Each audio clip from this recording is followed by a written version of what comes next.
the story about my experience with art history, hopefully the first in a series. So I was totally bowled over when we studied the Parthenon. I was proud of my Greek heritage, and I was amazed at how the ancient Greeks went about creating this perfect building. So the Greeks were really big on this idea of arete, or excellence, and on Plato's idea that we, mere humans, could use perfect mathematical proportions to create the divine right here on Earth. Look at me getting all analytical. I feel like Simon Schama. Well, might as well go all the way. The Athenians, under the leadership of Pericles and the architects Ictinos and Callicrates, created the temple to their mother goddess, Athena Parthenos, in just 9 years.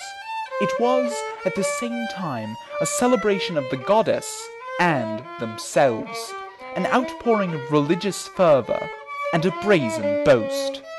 Correcting for every trick of the eye, each column its own size and shape for the most solid look possible, the steps curved upward in the centre to avoid a sagging effect, the ratio of length to width, the golden 9:4. Only the Athenians had the power to dip into the treasury of their allies, the Delian League, to build this marble masterpiece. Only the Athenians could sculpt their metopes into depictions of their victories over the Centaurs, the Amazons, and the Trojans. And only the Athenians would put a procession of their own citizens on the side frieze.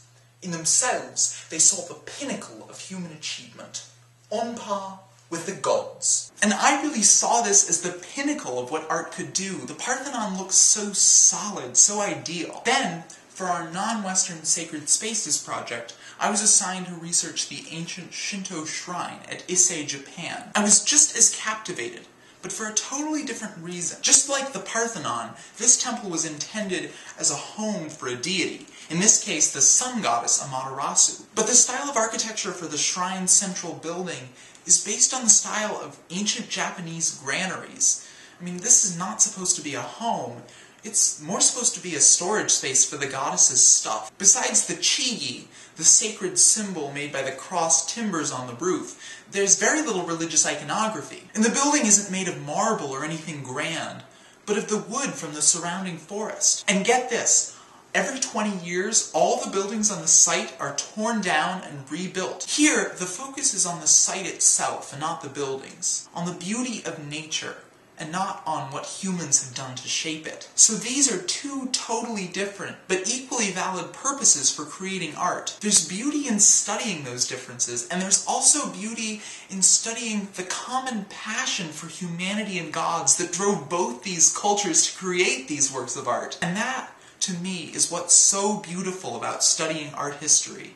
The Doric colonnade at the top of the mountain, the great post and lintel gate, to the wooded shrine, both havens for the heavenly on earth, gateways to the spiritual world.